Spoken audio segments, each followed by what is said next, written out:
My name is W. Clement Stone. As General Manager of the Napoleon Hill Associates, it is my privilege to introduce you to Napoleon Hill. How do you do?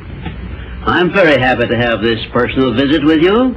Won't you be seated, please? And now, may I request that you forget all your problems and just relax while I bring you the master key with which you may unlock the door to any opportunity that your mind can conceive. The master key consists of 17 principles, the first of which is definiteness of purpose.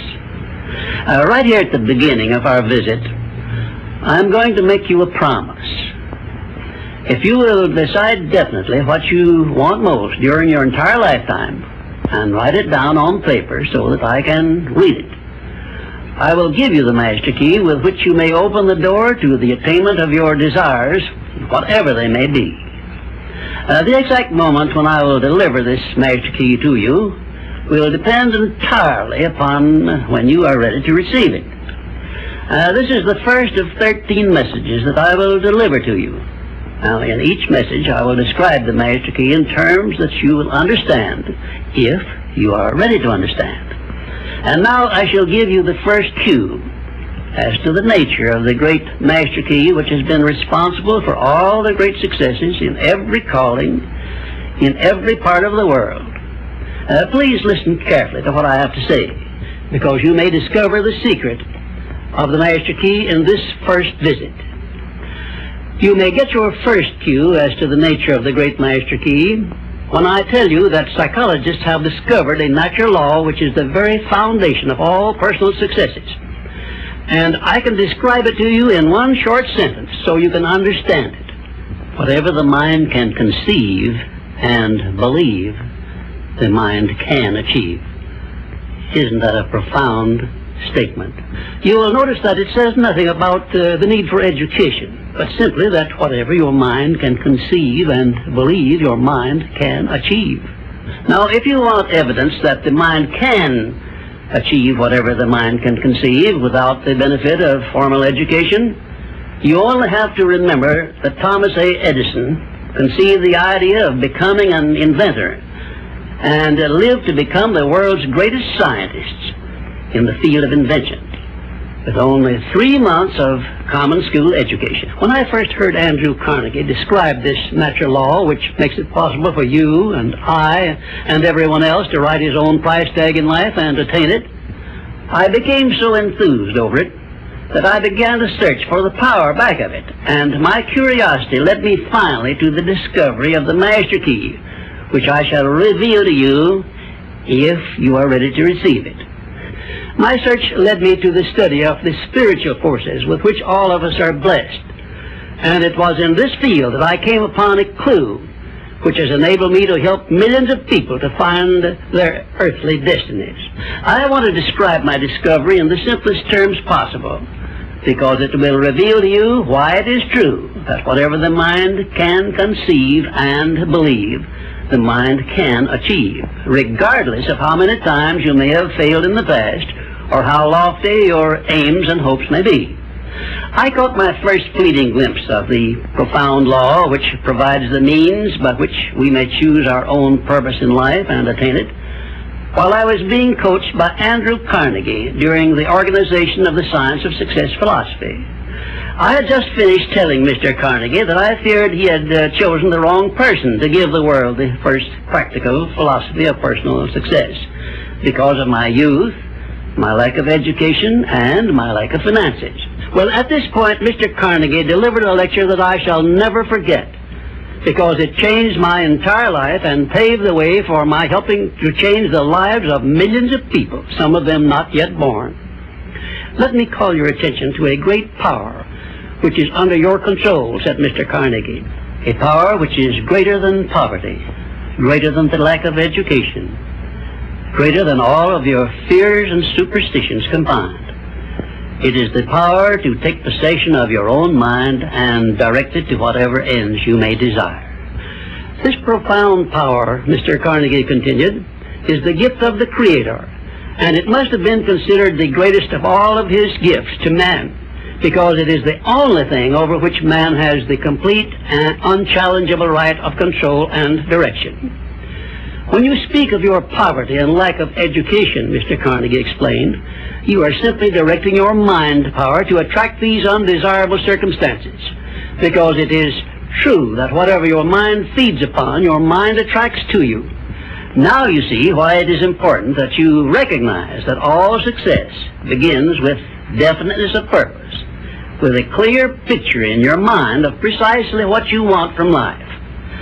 Then Mr. Carnegie continued his speech with a description of a great universal truth which made such an impact upon my mind that I began then and there to give myself a new outlook on life, and set up for myself a goal so far above my previous achievements that it shocked my friends and relatives when they heard about it.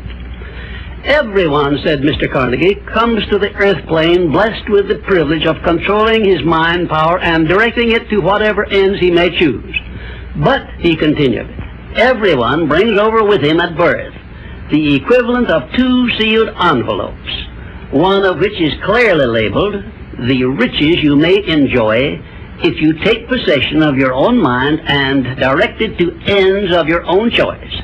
And the other is labeled, the penalties you must pay if you neglect to take possession of your mind and direct it. And now let me reveal to you, said Mr. Carnegie, the contents of those 2 sealed envelopes. In the one labeled riches is this list of blessings. 1, sound health. 2, peace of mind. 3, a labor of love of your own choice. 4, freedom from fear and worry. 5, a positive mental attitude. 6, material riches of your own choice and quantity. In the sealed envelope labeled penalties, Mr. Carnegie continued, is this list of the prices one must pay for neglecting to take possession of his own mind. 1, ill health. 2, fear and worry. 3, indecision and doubt. 4, frustration and discouragement throughout life. 5, poverty and want. 6, and a whole flock of evils consisting of envy, greed, jealousy, anger, hatred, and superstition.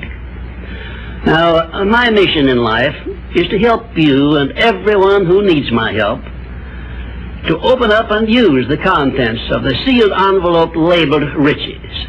And the starting point from which you must take off if you wish to write your own ticket from here on out for the remainder of your life, I will describe for you in these simple instructions. 1, procure a neat pocket-sized notebook, or something on the order of this one here, loose leaf affair.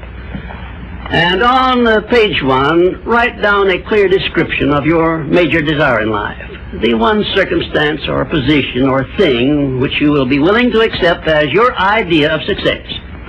And remember before you begin writing that your only limitations are those which you set up in your own mind or permit others to set up for you. And 2, on page 2 of your notebook, write down a clear statement of precisely what you intend to give in return for that which you desire from life. And then start in right where you stand now to begin giving. And 3, memorize both of your statements, what you desire and what you intend to give in return for it, and repeat them at least a dozen times daily.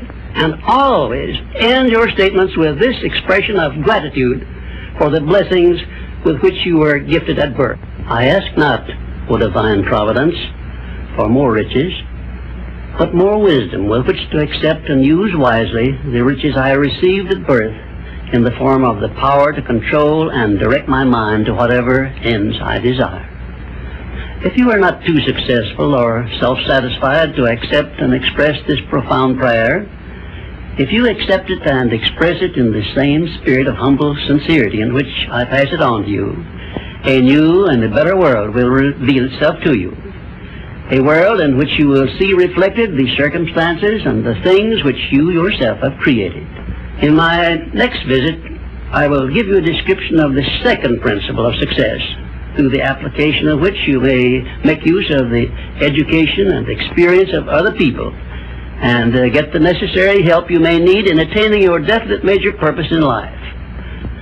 And now let me close this, our first visit, with my favorite expression of gratitude.